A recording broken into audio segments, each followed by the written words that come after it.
Oh, here we go. All right.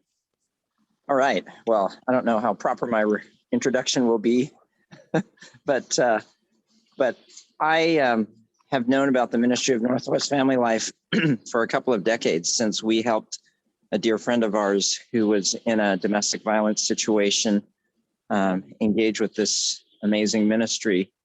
And at that time met Nancy Murphy, and we have since become friends and would bump into each other at different ministry offerings and things like that.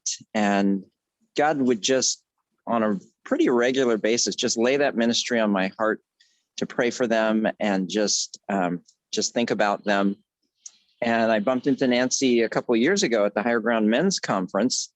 She was speaking and just encouraging men.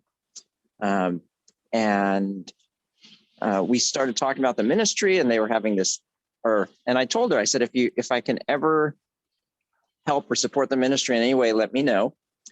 And, I told her that, if they're having events, I do MC stuff, and I'd be happy to come and serve. And sure enough, a year later, about a year and a half later, when we were in the middle of the pandemic, Nancy called and she asked me to come. They were doing a thank you event, and it was a virtual Zoom event, and I emceed that. And then this last year, they had their big annual fundraiser, and I was able to MC that as well. And Nancy is transitioning the leadership of Northwest Family Life. And so through that process, I got to meet this amazing person. Oh, by the way, that fundraiser, they set a goal of raising $100,000. And to date, I think they've raised closer to $180,000. And so it was just amazing, incredible, amazing event. But right. Woo-hoo. Yeah. And in Nancy's transition, I got to meet the new leader of Northwest Family Life. And if any of you know Nancy, her personality is just, she's amazing, just warm and kind, and it's incredible to meet the new leader who couldn't be more different than Nancy in terms of personality type, but the heart and the heartbeat of the mission and the ministry is right there with their new leader. And so I've gotten to know her through this process, and just been inspired by her and her heart. And she's the daughter of a pastor, and so we shared conversations about pastoral family life and things like that. And so anyway, so I just thought she would be so encouraging and inspiring for us to connect with here at the fellowship, and as well as just to hear the important ministry that they're doing, working with women who are getting out of domestic violence situations and human trafficking, and the work with Penny's Place, which is a home that they have for these women and their families. And so anyway, I'm excited to hear Erika speak, and thank you, Erika, for being willing to come and join us, and excited to see what God's going to do during our time together today. So thank you.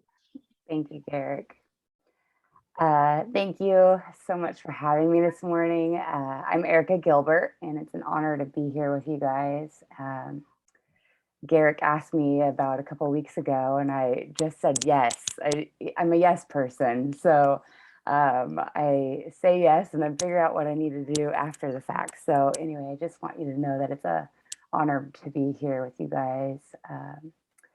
So I'm going to share a little bit about me, but I'm also going to share about the organization of Northwest Family Life, and just share the mission and vision of what we're up to and what we're creating for 2022. And here we are, it's holiday season, and there's a lot of joy and grief and a lot of all the feelings during the holidays. So just kind of want to share our heart during this time and what we see for next year. So I am Well, first and foremost, I'm a Jesus lover. I love Jesus and I wear it proudly. I'm a wife. I'm a mother of three. As I'm on this call right now, my kids are yelling in the kitchen. I can hear them at the breakfast table. So I have a 14-year-old daughter. She is my stepdaughter. We have a blended mixed family, and that is amazing. I also have a 4.5-year-old son. So I have all the teenage energy, and I also have all of the little boy energy bouncing off the walls. And then I call my third child my dog Charlie. She's 3 years old, and she's a lab pit mix, and she's beautiful. Um, I'm a daughter of a pastor and a daughter of a mother who was a pastor's wife. And so growing up in the church, I have a deep love for the church and a deep love for the mission of the church. And if I'm really authentic and honest, the church freaks me out sometimes. I've had my experiences. And so in my teenage and 20 years of my 20s, I had to really rebel, to be honest. Rebel and look for how to discover what my own faith was, not my faith through the relationship of my parents.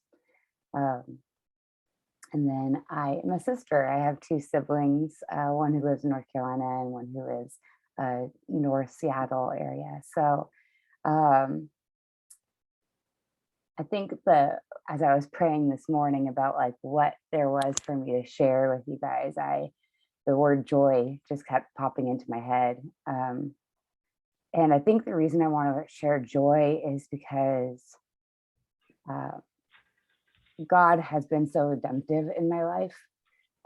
He has saved me and brought me through a lot of different stories. And there is so much joy in healing. It's not that the grief ever goes away or that it's not there, but to understand that He is our joy. He is our joy amidst struggles, and that we can be joyful amidst the sorrows and the pain of this life. So, yeah. So I am a brand new baby at Northwest Family Life. I have been working there for just over 2 months now. And so I was formerly working as a special education teacher and then as a manager through a nonprofit organization in downtown Seattle for retirement community. A up and coming and thriving older generation of retirement folk. And I really loved being there, the opportunity to build a relationship with the older generation. I really love the intergenerational conversation. I feel like that is a critical part and element of what God wants for us, and the ability to build community and have wisdom and have joy through little children all at the same time. So I let's see.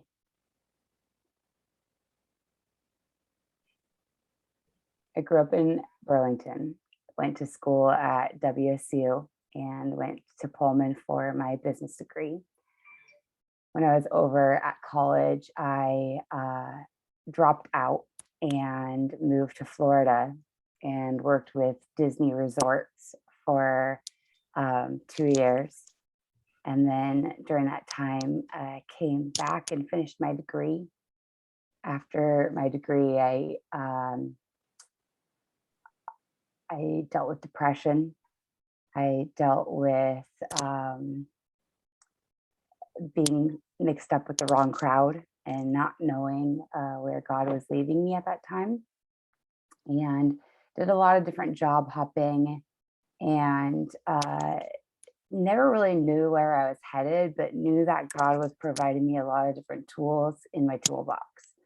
And so after kind of a dark bout of depression, I came out of that and really had some dear friends of mine mentor me in personal development and really working on my mindset and continuing to be involved in my church community, but kind of from the back row. And about 4 years ago, as I felt like I was kind of finding my rhythm, like, how sometimes you have these moments where you're just like, man, like God seems so distant. Where is he? What does he want from me? And then when those moments where he is standing right next to you and he's immediately speaking into your ear. And so, I had that experience. And so, right as life was getting good, as I would say, and I was doing a lot of healing work on my relationship with my parents, really restoring that relationship with my dad and my mom.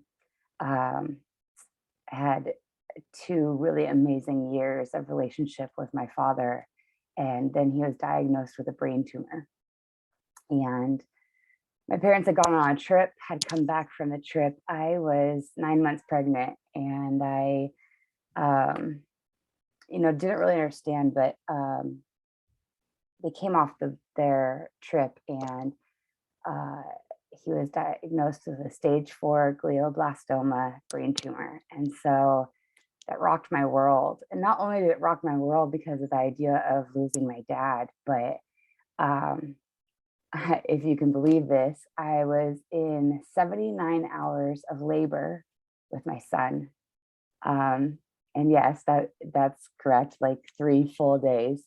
And during that time, in the middle of that, I was already having a little bit of complications, but feeling good. I had carried really well during my pregnancy, but he was slightly turned inside of me. And so we were trying to work that out. And midway through labor is when I found out about my dad's diagnosis. That wasn't planned, obviously. And amidst like this deep, deep sorrow, and at the same time, this beautiful joy of new life coming to the world, I really had this experience of God just holding my hand through that process. And the beauty of the circle of life, right? The passing of someone who you love and the joy of bringing a baby into the world. And so, as you can imagine, I went through another deep bit of postpartum depression and anxiety, and really, man, I had some dark times during that time. And I remember just praying my little hiney off. I just, God, whatever there is to learn through this process and whatever there is for me to discover, let me see it, let me know it, let me use it for your good work. And so my dad passed exactly 6 months and 1 day later. And so here I am with a brand new baby, 6-month-old, and grieving the loss of my dad. So my husband and I, my husband, his name is Steven, and he's a wonderful, wonderful man. And he's a photographer by heart.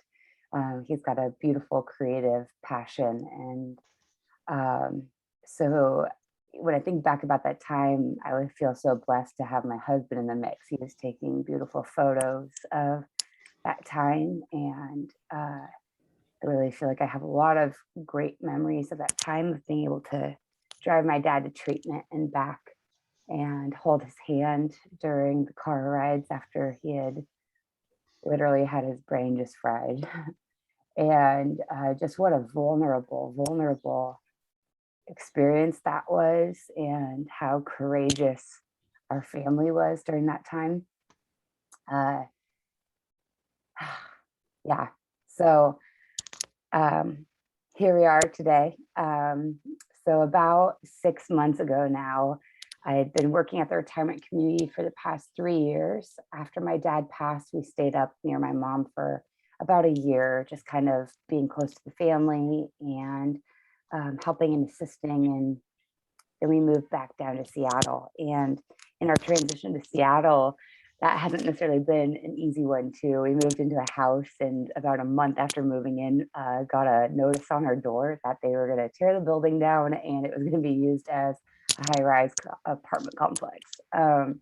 Moved again. And so during this time of working at the retirement community, that was kind of my safe haven. It was my opportunity after having this experience of caregiving for my dad.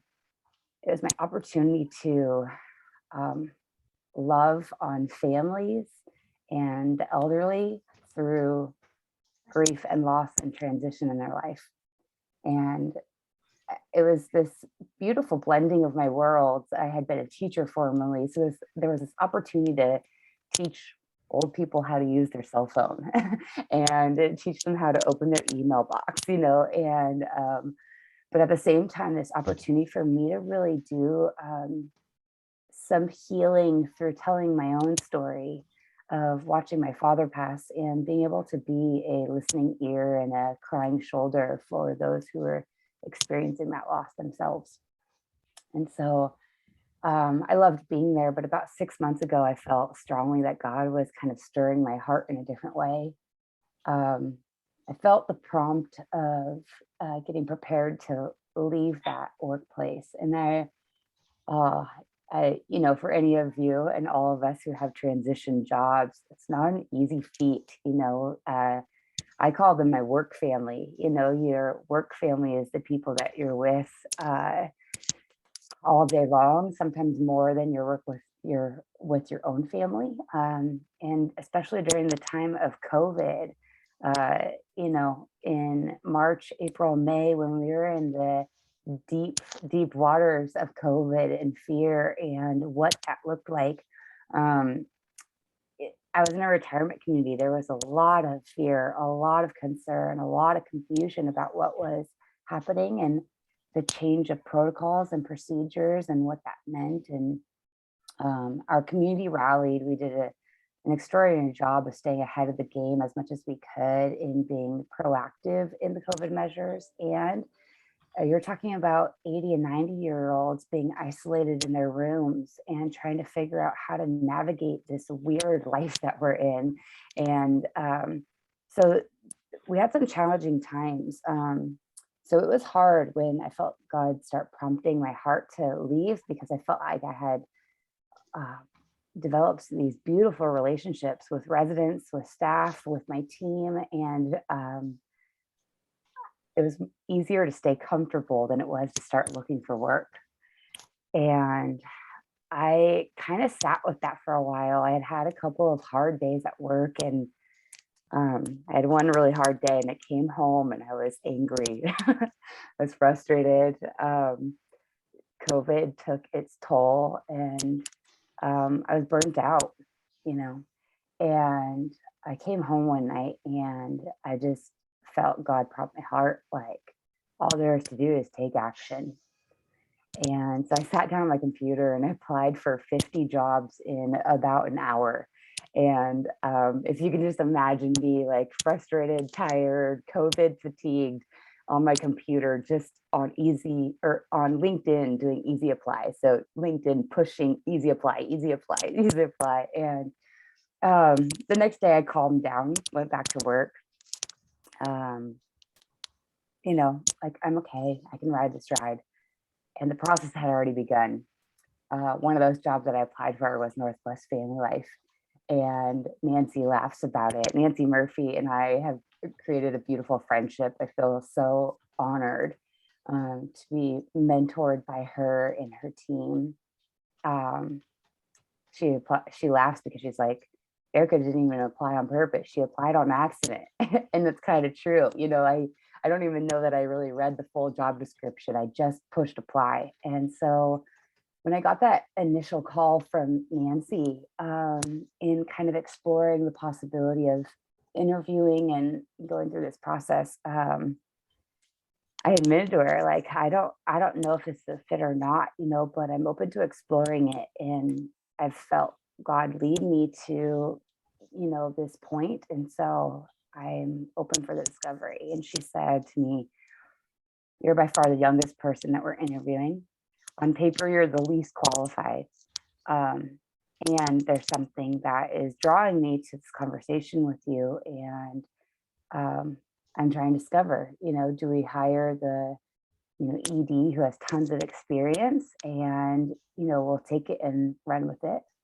Or do we hire the young female whose heart, soul, body, mind, envisionment of what this mission, this organization is about, but has no experience? And I'm like, that's a great question, Nancy. I can't answer that for you, but I am open for the conversation. And so there we were. So it ended up being about a 3-month long interview process. I had 5 different interviews with Northwest Family Life, and time again, I just kept praying, God, if this is your will, not my will. I've been very willful in my past. I know what Erika's will looks like, and it doesn't lead to pretty routes most of the time. But being in the space of surrender and being okay with it not working out, but being okay with it happening as well, I really just surrendered through the process. Like, God, if this is your will, make it so clear and evident and bring the clarity to me that I need to know. And so in interviewing with the board of Northwest Family Life, I remember saying, one of my strengths that I do know is communication through leadership. I will communicate clearly, and I will be clear about what I can do and what I cannot do. And if you guys are open to taking a risk on me, I've felt very strongly that God's leading me here, and I don't know why. And to be honest, this is such a confronting position that I'm in, to take on an executive director. I think, one, as a female, in our culture, those roles are intended for men, or at least that's what I've made up. And to step into my power as a female leading for the mission of families and restoration and healing for those who have been trafficked and experienced domestic violence, man, that is everything that my whole entire being wants for this world and for our communities. And so I said yes. And here we are. And it's been a beautiful ride. It's been a crazy adventure already. And I just, time and time again, have just felt so honored, just honored for the opportunity, honored by God placing it so strongly on my heart, and just so encouraged already. It's been 2 months of being here, and like Garrick said, we just had our annual fundraiser, so it's kind of been an interesting process. My onboarding has kind of been a little bit backwards. I jumped right into the fundraising element and looking at how we could grow those donor relationships and get that organized and prepared. And again, it's COVID, so everything's online, and who doesn't love an online Zoom fundraiser? But it turned out magically, to be honest. Garrick emceed for us. It was a wonderful time. Sometimes I think Zoom can feel really impersonal. And I felt like it was a very personal experience of being with Northwest Family Life during that time. And I felt so encouraged. And as a new girl, you come into the conversation and you don't know anything. You ask lots of questions, you listen for the gold, you listen for the opportunities, and you sit back and you take it all in. And so right off the bat, they said, our goal for this fundraiser is $100,000. And immediately I'm like, is that the goal? And that's a lot of money, but it's also not a lot of money, and is that what this organization has operated around, and what's there? We well succeeded that goal. And Nancy Murphy, man, she's extraordinary.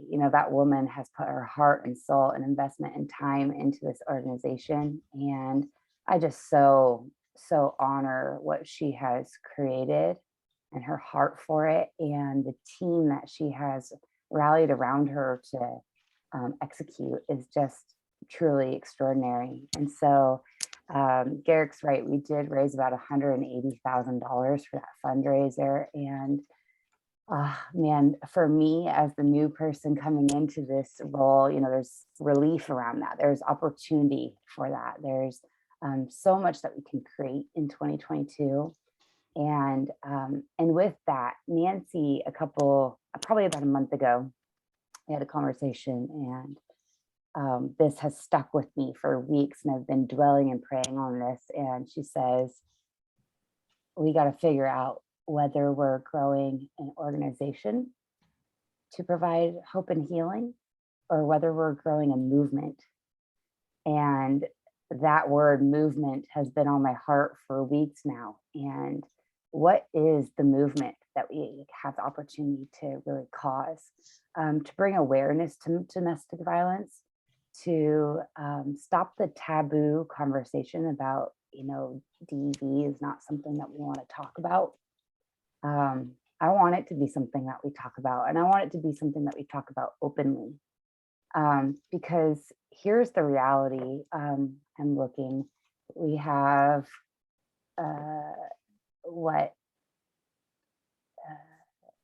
8 people on this call, okay? And I'm sure many will watch this after the fact, but the reality is that 1 in 4 women will experience trauma and abuse through domestic violence. So if I were to count on a screen, that means me and at least one other are, being beaten, calling the hotline for help. And then 1 in 6 males are a statistic for domestic violence. And so that means at least one of you, if not a second one of you, will experience domestic violence in your lifetime. And I have some statistics that I would just like to read to you guys, because it really paints the picture of the bigger impact of what domestic violence causes. So domestic violence is a pattern of behavior used to establish power and control over another person through fear and intimidation. Domestic violence can happen to anyone, regardless of their gender, race, ethnicity, sexual orientation, income, or other factors. Every 9 seconds. So you can count to 10 faster than I can. Every 9 seconds in the US, a woman is assaulted or beaten. 1 in 4 women will experience domestic violence during her lifetime. 1 in 5 women and 1 in 7 men have been victims of severe physical violence by an intimate partner in their lifetime. Domestic violence is the 3rd leading cause of homelessness around families.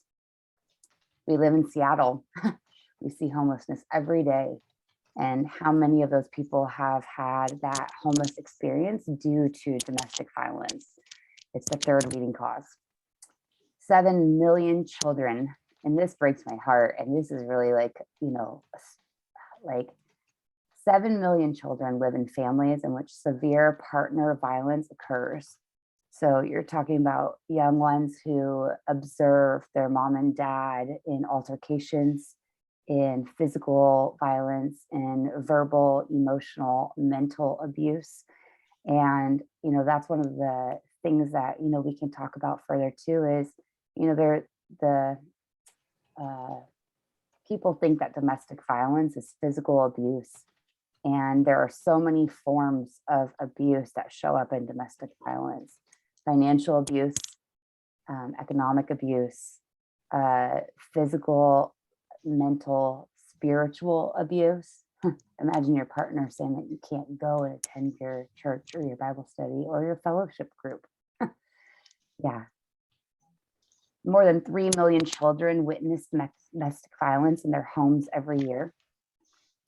Domestic violence costs more than $37 billion a year in law enforcement involvement, legal work, medical and mental health treatment, and lost productivity of companies. $37 billion a year. I think the economic impact of domestic violence is so huge that I really believe that if we can have counseling and therapy and hope and healing for our individual selves, whether we're the batterer or whether we're the victim, that we get that work done and handled, and not handled, it's always going to be there, right? You can't experience abuse and have it go away. It will forever impact your life and your family, but you can do the counseling and the therapy and the group work and the education and training piece and have that limit the opportunity to have that generational curse, that generational cycle appear over and over again. And we get to restore and love our families, and we get to heal the nation and not spend $37 billion a year on all of the ways that we have to support that. On a typical day, there are more than 20,000 phone calls placed to domestic violence hotlines nationwide. We have a phone advocate who takes all of our calls for Northwest Family Life and gives them referrals and places them in resources that they're looking for. And those phone calls are a wide array of issues that come in through Northwest Family Life. Domestic victimization is correlated with a higher rate of depression and suicidal behavior. And those stats come from the National Coalition of Domestic Violence. When I look back at my own experience of depression and look for why those occurred, what I can see that I didn't understand at those times is that in both those experiences, I had been with a boyfriend who, I wouldn't say that I experienced domestic violence from that person, but I got to see it in their families and in their homes. So here I am dating this young man and excited about the relationship, but walking into their home and experiencing their dad beat their mom, the anger in the kitchen, the dismantling of the family relationships, drug and alcohol use. And here I am, I've grown up in a pastor's home. There was never alcohol in the family. My parents were an amazing relationship who had to do their own work to restore their marriage.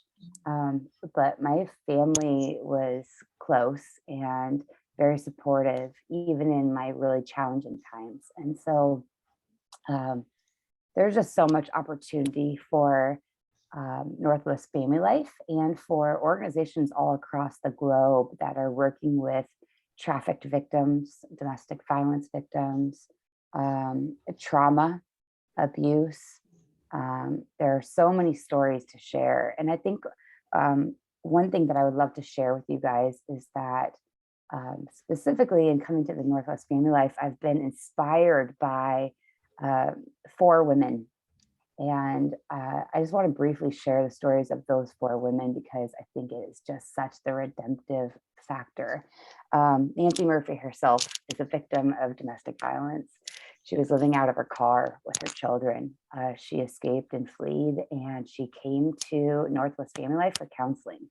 And not only did she receive counseling, but she received the goal and the dream on her heart for families to be healed.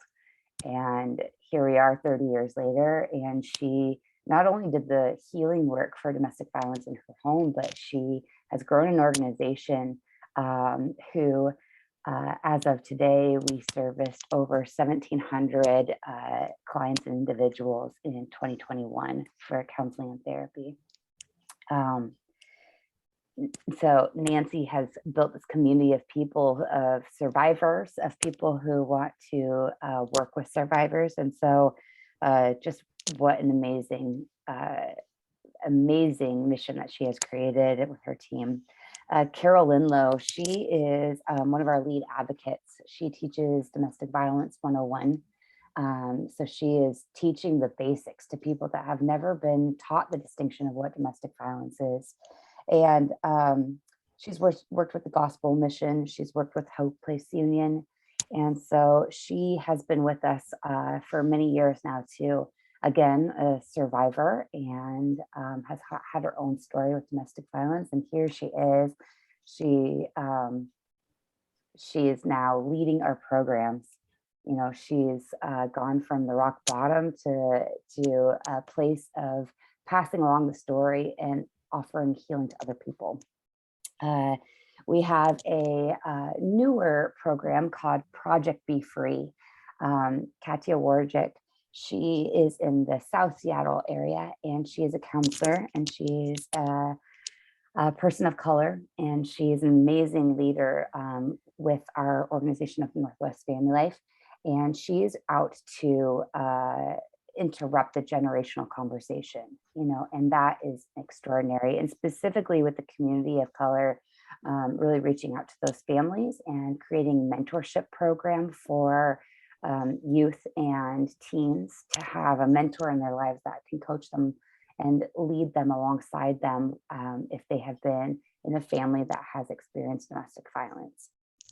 And then I'll share about Nicole Calvermatten. She is our Director of Development.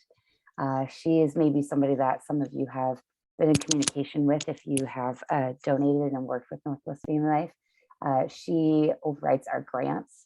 She is an extraordinary communicator and writer, and she is also a survivor and a victim of domestic violence. And she's a mom of 3. She's remarried and has an extraordinary family. They live in Switzerland. And so another amazing aspect of this is just the intergenerational and the international presence of Northwest Family Life. And I just see God put a strong pull on my heart to heal men specifically, to reach out to men and love on men and have those men be loved so that they can love their families and heal their families. And like I said, I'm the new girl. I've only been here for 2 months, but I just so feel the movement of God in this story. I feel so encouraged and excited about what there is in this coming year and in the coming years to discover and create with Northwest Family Life. And I ask for your partnership and your prayer, over myself, but over my team, my organization, and coming into this. Nancy and I have created an extraordinary handoff process, and again, pointing to the intergenerational conversation, of the opportunity for a wise woman to be able to hand over that wisdom and expertise in an area that so matters, and it matters on every level. And I just feel honored, thankful, and I just so appreciate the time to be able to share with you guys this morning. Thank you for letting me share a little bit of my story and the story of hope and healing, and excited to partner with you guys going into the future, and trying to steal Garrick and have him partner with us again and again, because we just love him. But just so appreciate the opportunity to build relationships and partner with people who get the loving nature and the graceful, redemptive nature of God. Amen. Thank you. Thank you. Yeah, thank you. Yeah. Yeah, and we had, well, it looked like Margaret had to go, but with you and Adele and Anna,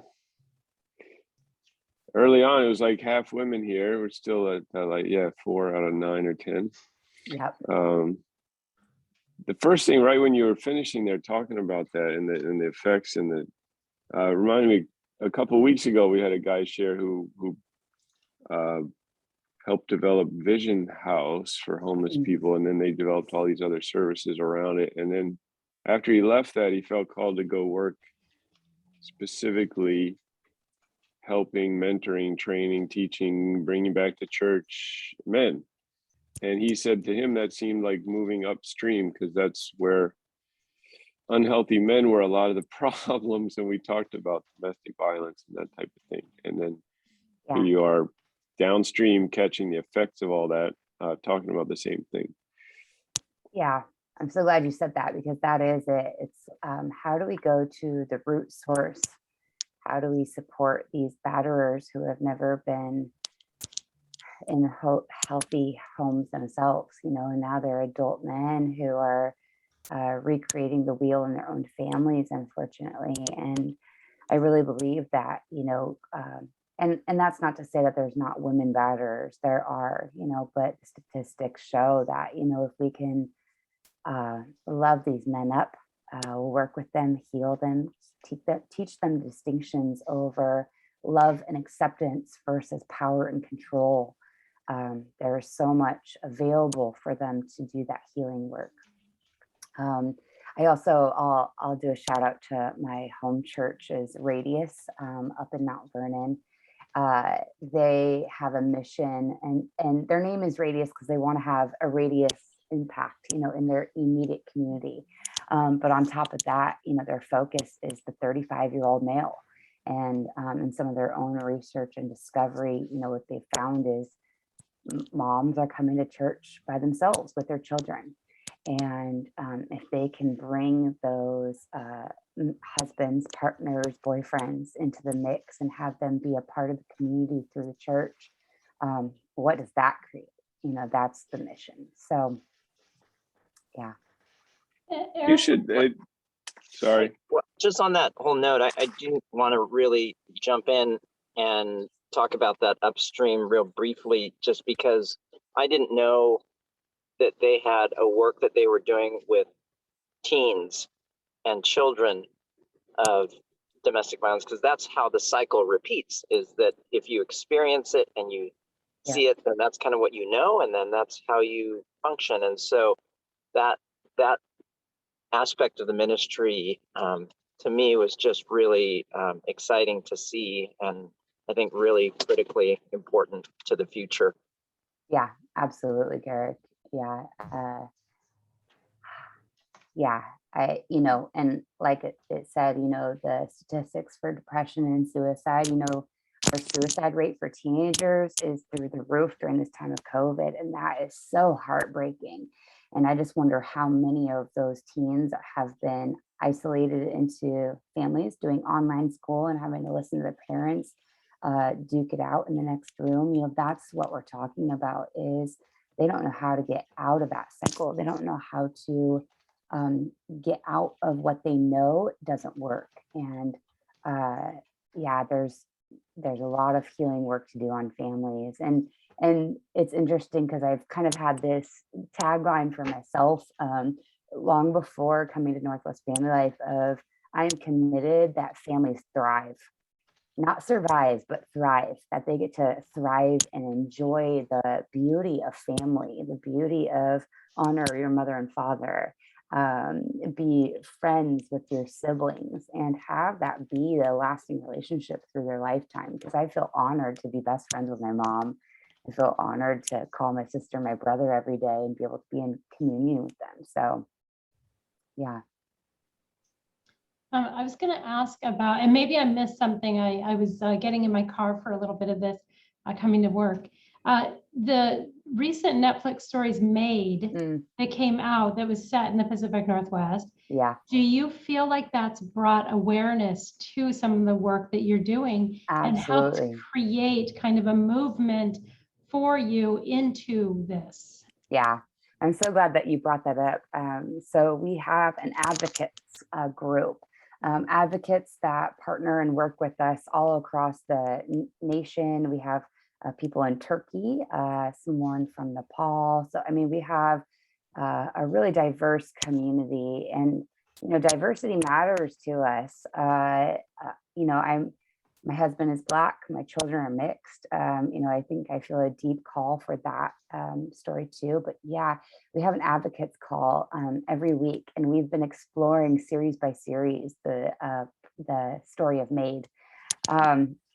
I binged it, to be honest. I couldn't stop watching it. And thankfully, like, I am not a survivor who has had that deep impact, but there's people in our group who have a hard time watching the first episode without somebody being with them to hold their hand through the reactive trauma state that induces. And so, yes, exactly what you're saying, that it's relevant to Seattle area.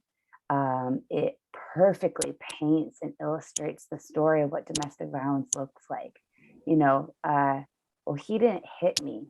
No, he didn't, but he called you all the names in the book and he threw a glass at your face. Right. You know, the fleeing nature of a mom trying to get her daughter to a safe environment. The great representation of what it looks like as a female with no resources, who's been economically abused and not have access to credit cards or not have access to money, period, to try to go get resources from the state and to apply. I think in Made, at the end of Made, she references how many services she pursued. And I can't remember what the number was, but it was just, you know, an atrocious number to have to get that many opportunities to find the resources that she needed, to find a job without former job experience, to find childcare for your child when you don't have money. That series, in my mind, is absolutely stirring a new conversation because it's putting visual representation to the thing that we don't want to talk about. And I work in the world of storytelling, yeah, and it creates empathy. yeah, It creates an opportunity for, we talk about in our world, stories that take you home. They drive you to someone else's world. They take you into a place where you didn't know before. yeah. And so the fact that someone who's lived it can't watch it is because it's their story. But I don't know that story. Now I can experience it. Now I can say, wow, that's what it's like. That's true that someone who's lived it can't watch it because it is their story. Yeah. But the rest of us now can say, wow, I didn't know that's Yeah. what it's like. And so it really is this great opportunity for you in this to say, okay, now that you know it, what are you going to do with now that you know it? So it allows us, you say you want a movement, this is this, you know, there's this rise now. So my friends who have lived this, you know, especially single moms and opportunity, they're saying, you know, watch this series, you've got to watch this series. So anyways, I wasn't sure, as you know, as you guys are in this space, how you might use this series to really drive something because of it. So yeah, we've talked about creating programs around the series because it is that great. And I wanted to mention this too, because I just think this is so fascinating how God works, right? I'm gonna have a brain fart. What is the actress's name? That's the Hallmark Andie actress. MacDowell. Andie MacDowell. Yeah. There was an interview with Andie MacDowell in how she took the role to be the mom. And here again is the generational cycle, right? Someone who is mentally unwell as a mother raising children. And then again, that like passing cycle of trauma and abuse and not even realizing it. And so Andie MacDowell, in taking that role, she's the standard Hallmark actress, right? And she was talking about how she felt strongly to take this actress role, mainly because, you know, Hallmark movies are intended to be a number 1 or 2 on the radar scale, right? Everything's like super calm and mellow and cool. And it's in some ways, those Hallmark movies are intended for people who have dealt with trauma and abuse because it's so easy, it's so calming. And that she felt really strongly that she had an opportunity to reach out to women or people who watch Hallmark movies and portray a different story that was a very relevant and critical story that needs to be told. And anyway, if you look it up, I'm sure you can find it on YouTube, but I thought that interview was amazing. You know, you take someone like Andie MacDowell, who is now a woman who no longer can play a beautiful woman on TV. She's now been cast aside as an actress. And what can she do as an actress? And she now is playing a role that she says, okay, let me tell you what I can do. I can make an impact on the lives of women by playing a role that says, let's now tell a new narrative. Like, you know, anyway, it's powerful. Yeah, no, it's so powerful. Like, let's tell a story. Yeah. Yeah. So, if any of you haven't seen the Made series, I strongly encourage you to check it out. It's so worth it. Yeah. Something snuck by there real quick, and you hear about this a lot. I wonder how much you guys deal with, or how you deal with the sort of phenomenon of people being abused, making excuses for it, living with it, going back to it, you know, the whole thing, and just maybe where they even have to see it maybe, realize it. Maybe seeing MAID for some of them is like, oh my God, yeah, it was that bad. I didn't even realize it, or something like that, Yep. how to ask for help. Maybe they don't, think the problem is them. They blame themselves, all that stuff. Right. Yeah. So I think the first thing I'll share on that topic is, so Penny's Place is our domestic violence women's shelter. And we have a director there, and her name is Ofa. She's a beautiful soul and really just like takes these victims who have been trafficked, who have experienced domestic violence, just right under her wing and just loves them up. And so about that, women that are in low income economic status, who don't have resources to have a second vacation home, right? Those are the people that are trying to flee their home and take their children to a safe space. Now, the higher income women who are fleeing, they have the vacation home to go to. So, when you say 1 in 4 women or 1 in 6 men, I think that is not even accurate representation of what the statistics really are, because I don't think that we hear from the high income people. They're off the radar still. And what that looks like is, you have, and forgive me because I'm staying like sharing the stereotypical circumstance, but I know that it goes both ways. But you have the breadwinner man who makes good money, works a lot, comes home. He doesn't leave bruises and scars. He doesn't. He's strategic in his approach of power and control, and so you can't see it. And because you can't see it, what's a woman gonna do? My husband beats me. Well, show me the bruises. Well, I don't have any. There's a very secrecy nature of domestic violence, keeping everything undercover. And so I think that, what you were saying is, I think we hear stories all the time where when a domestic violence call is made, the police show up at the house, the police have to arrest and separate, right? And so let's say the male goes to jail for a day or two and then is court ordered to do a batterers treatment program for a year. Through that court mandate, we come into the picture. So they're, funneled to Northwest Family Life. That male is entering into an education program for a year to realize that he has abused his wife and his children through abuse, domestic violence, created trauma. And so he's got to really look at his own self and look at the power and control that he has learned, that he has replicated. On the flip side of that, sometimes, and not always, but sometimes it's court mandated that the women do domestic violence 101 training because they are so in denial that they are being abused. Well, my husband pays the bills and he loves my children, and he doesn't beat my children, he just beats me. And so that's not domestic violence. I'm not a survivor. I'm not a victim.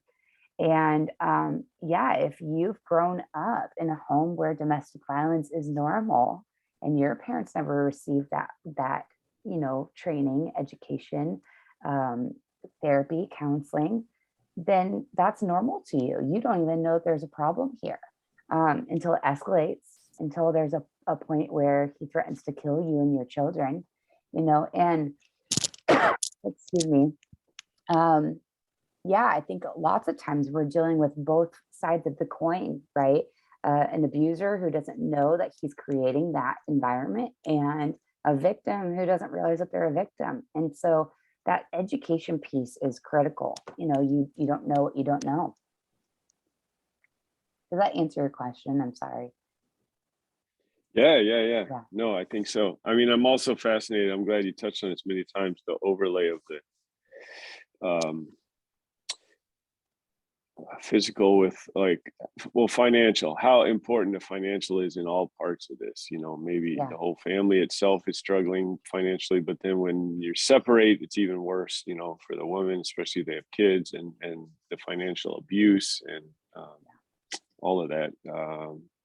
Yeah, my firm's made some project, has a top woman was leading the company for a while, made some presentations about finances for women about this abuse stuff. I'll share that with you later. Okay. Cool. Yeah, I would love that. Yeah. Yeah, I'm reading lots. I'm learning lots. I'm taking courses. I'm, I'm new to this conversation, but I'm also not unfamiliar with it, and I feel, I've said this to Nancy and to my team, that I feel grateful to have had a kiss with domestic violence, but not a full-blown experience with domestic violence. I know what it looks like. I know what it sounds like. So I have a heart and empathy for working in this field. And thankfully, I don't have to experience my own trauma of that to the degree that some of the women in our organization have. And so, yeah. Cool. Very cool. I'll also share one more thing, what you were pointing to about the financial impact. When women come into Penny's Place as a shelter, one of the things that we work really hard at doing is, creating for them, resumes, job interviews. I mean, when they get to a space where they're ready to create that ownership for themselves and being empowered to have money coming into their pockets. And in that process, we coach them and work with them to have at least $5,000 to $10,000 saved in their pocket, so that when they leave Penny's Place and transition to independent housing, that there is financial resource to land back on. If you lose your job tomorrow, if your kids have an emergency, if there's something that happens, that there's that financial stability to fall back on, where they're not right back in the system of going to your pimp and going to the streets to get the money and be trafficked again, or going back to the abusive husband and starting the cycle all over again. And yeah, it does happen. But that's the exact thing that we're out to impact and change the stories, change the narrative. Yeah. That's great. Adele, this kind of reminds me of Christine Soul and what she's doing with the women at her place. You know Christine at Providence Heights? Now that you say that, I know her name, but I haven't met her yet. You should go. You should know. I was gonna say, you build your network. Go there. Go there. Yeah. Well, totally and will. it's almost like I feel like as your girls are ready to launch, they'd be good to go there next, because once they're ready, she needs them to be ready, and then they could go there. Yeah. Yeah. That last thing you said made me think of her. I've visited there. They're training them they're starting little businesses. Cool. Yeah, little micro entrepreneurial things. Yeah, I love that. The women there and the kids too. Like one of them had 2 kids there, and they're doing it too. Very cool. Was Brian. it $3.99 or are they I'm gonna hang on. I'm gonna mute her. He's still doing. Brian, what do you got on your mind? Hey, Erica, thanks for sharing with us. I wanted to share that I'm also fairly new with the DADS organization, which is, are you familiar with DADS at all? Yeah. Divine Trainers for Dad Services. I love that. Do you have partnerships with DADS at all at this point? We don't yet, but I would love to. So maybe that's what we create after this call, Brian. There you go. Yeah. That'd be awesome. I'd love to know, especially more about the nuts and bolts of, the year-long domestic violence intervention and how that works and what types of supports folks have during that, what type of community and where opportunities could lie. So yeah, I would love to know more about that. And Yeah, I would love to share more about that with you, and absolutely. I'll put my contact in the chat as well if you guys want to follow up with me at all. But I'll say this, as you guys pray and as you guys, think about this conversation in the coming days and weeks, pray for people who are willing and wanting and able to do batterers treatment programs. The certification and training that it takes through the state takes something. And we have 2 groups going actively right now, and that's not enough. We have to turn people away every single day through our phone calls. And across the nation, we have a lack of. So, a lot of different organizations that do similar work to us say, call Northwest Family Life and see if they have a spot available. Call such and such and see if they have a spot available. And there just are not enough resources and not enough providers of the education. And so I think that's one of the biggest ways that I can see is, specifically males. Again, like if you have a male who has been an abuser, but has done the healing work to restore that family and tell a new story, who has training and certification and ability to be a batterers treatment program provider. Northwest Family Life provides the supervision and the ability to be trained and developed under Nancy and her team so that you can have that certification and training. And it's not an easy conversation, to be in a room full of abusers, specifically men. Nancy holds a Monday night group right now of about 10 males. And that conversation can take its toll on people who are providers. And back to the conversation of burnout, we have a soul care director. Her name is Bethany Heiser, extraordinary woman. And she has written a book called From Burnout to Beloved. And so if you guys, hop online and buy that book, I promise it's a good read. She, as a therapist, as a counselor, listening to these challenging stories and being an empath, to care for our own hearts and be careful of the trauma, being passed through stories. And so really caring on our therapists and counselors and making sure that they have what they need to sustain themselves. And to not get burnt out in those conversations of being in a batterers treatment program and leading that conversation for a group of abusers. So there's a need, there's a deep need. I'm not sure how that's going to be fulfilled yet. That's one of the things that we have to discover for our own organization, but in whole across the nation, there's a lack of providers for that training. We have a couple of folks that teach courses that would be good candidates. They're not licensed counselors. And so I don't know, I think that might be a barrier in order to enter the training program. Yeah.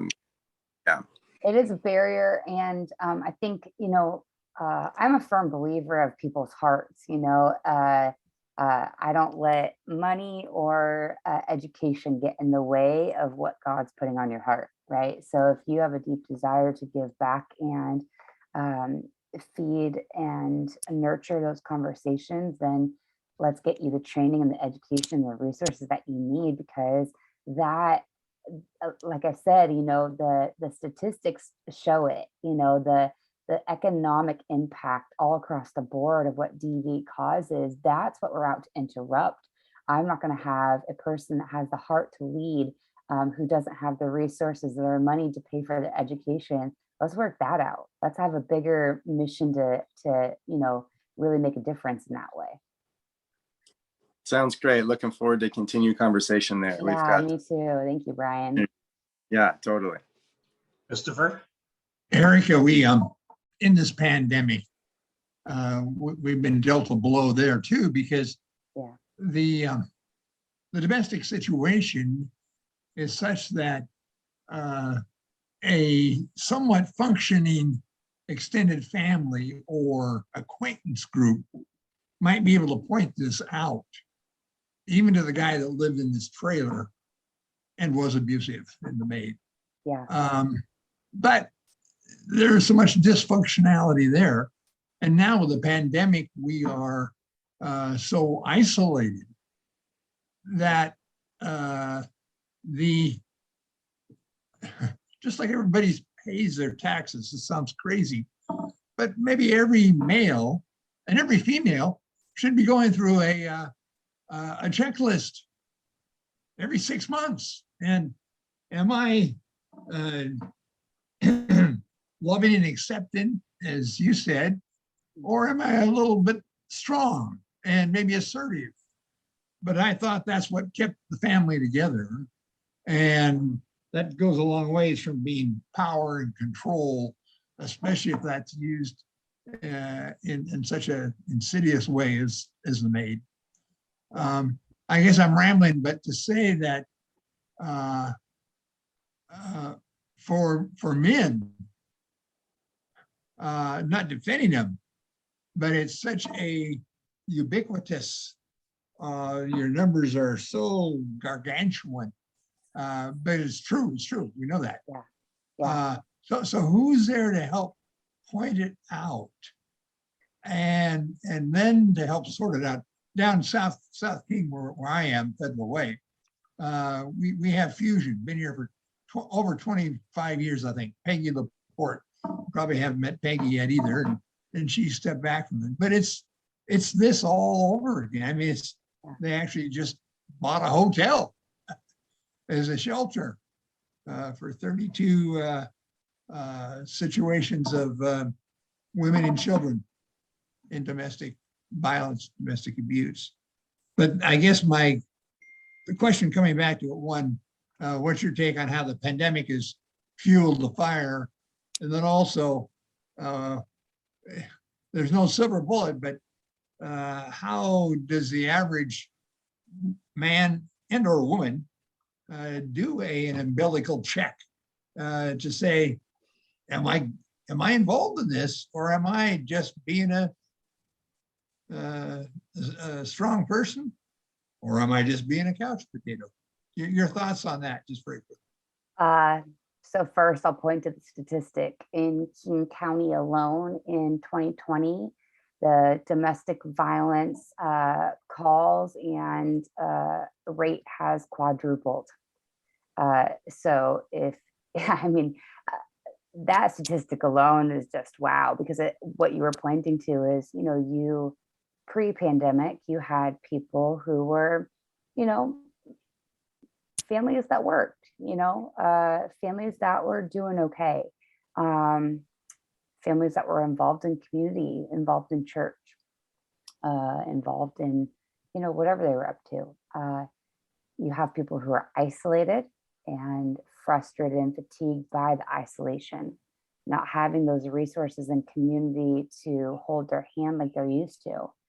And so I think in those numbers quadrupling, you're pointing to not just the low income, like more challenged families who are dealing with this already, but you're dealing to the middle, higher level income class families who maybe were getting along okay before the pandemic and now are really struggling. They're in tight-knit quarters in high rent state in Seattle, and there's all of the financial stress, the family stress, the violence is bound to happen.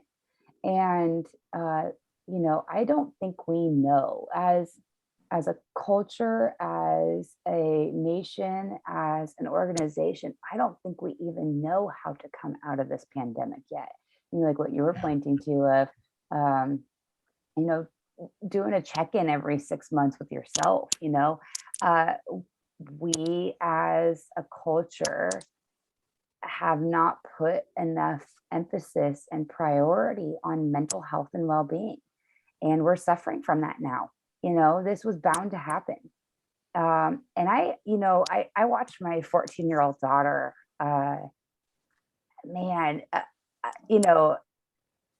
maybe every generation feels this way as the next generation comes up, but they are the healing of this nation. You know, they see things that we did not get, you know, and they, you know, I think about Garen and her community and her school, and how diversity and individualism and, you know, really honoring people's authentic self, you know, the conversation of anti-bullying, you know, it's just a different culture. It's a different conversation. So I don't know that we know all the answers yet. I think that that is what there is for us to discover and really take action on. And yeah, there's not the solution, but I do know that back to my comment about creating a movement, back to the comment about, you know, the impact of a story like Made to really share the story. There's so much I see available in how God's moving in this conversation, to not have it be a secret conversation, to not have it be something that we don't talk about, but have it be a very familiar conversation, and have it be something that's introduced. I'll point, this is a whole nother conversation, and I wish I had more time to go into this, but as believers and as people of the church is well known to perpetrate the problem. You have a pastor or a congregation that says, you know, wives, submit to your husbands. Husbands, lead your families. Yeah. And, you know, these scriptural reference points that point back to all of these ways. Well, I'm doing what I'm supposed to be doing because that's what the Bible told me, and that's what my pastor told me. Well, God doesn't condone abuse. God doesn't condone control. He is about love. He is about acceptance for all people. So I, you know, one of the things that we've talked about as like kind of a possible next step for Northwest Family Life and for myself specifically, and I like when I say this, I want to cringe a little bit, you know, when you're like, I'm like, I don't even want to say this out loud, but I would love to create educational content to do in churches. So say that you had a 2-part series that you could go into a church and speak to domestic violence and speak to the way that the church enables this conversation, and really provide some of that training and education for us as believers, because I don't think we realize, I don't think we even know the ways that we add to this, and it's not something that's talked about. It's not training that's given. And so I think there's a real opportunity there to heal individuals, to heal families, to heal communities, and to start a different conversation and a movement altogether. So I don't have your answer, but I know what you're talking about. Yeah. I think there's a actually connection here to this may be a little bit roundabout, but I as I was first introduced to the church, because I didn't go to church regularly growing up, but I noticed that there was this thing where the evangelical churches, ones that were teaching the word, were focused on evangelism and just Bible study and spiritual disciplines, and they left the other work to the liberal churches, right? The more progressive, or whatever you want to call them, and God started to open my eyes when I saw the work of the Salvation Army. And Dan, who isn't on the call today, he's a board member for the Salvation Army, and we had one of our fellowship board members was on staff with Salvation Army. Anyway, the point being is that I started to see the connection to the gospel, right? And that it wasn't just a liberal thing that should be done, but it was a Christian thing that should be done. Yeah. And I think, you know, sometimes domestic violence can be viewed similarly in that, well, we'll leave that for those ministries or to whatever. And I think just heightening the awareness in the church, you know, so that as submission verses are being taught, that there's also those sacrificial verses in terms of being Christ-like, in terms of laying down your life for the bride, which is what Jesus did. And so that there's this holistic picture and not this, you know, selective preaching of scripture. Anyway, I won't go down the big rabbit trail, but No, I hear you. it's huge, and the church needs that voice and that education, and so exciting. Yeah. To hear your vision for that. And Just back to the maid for a second. The gal who let her keep the cashmere sweater in the end. This gal understood. Yeah. And it's not the pastor that's going to do a domestic violence check every 6 months, like what's going on in your life. Yeah. You may never have a chance to even visit them in the home or know their situation because they aren't going to talk about it. But even when Promise Keepers was bigger, and there were small groups of men that were gathering, it was not just a pastor, but it was the group itself that would be able to point out to an individual that, hey, your use of power and control has gone a little bit overboard here, and maybe you ought to rein it in a little bit before you don't wake up some morning. So it's such an extended situation, and there is no easy solution, but keep it on. And there's so many organizations that are supporting this. We're hoping that they all come more into concert. Yeah. So the Fusion folks from down here in the Northwest Family, folks from a little bit further north, and then what's going on in Spokane and what's going on in other places. So thanks for being with us today, Erika. It's been an honor to be here with you guys. I'm happy to keep answering questions, and I don't know how long you guys go, but thanks for letting me share with you, and thanks for hearing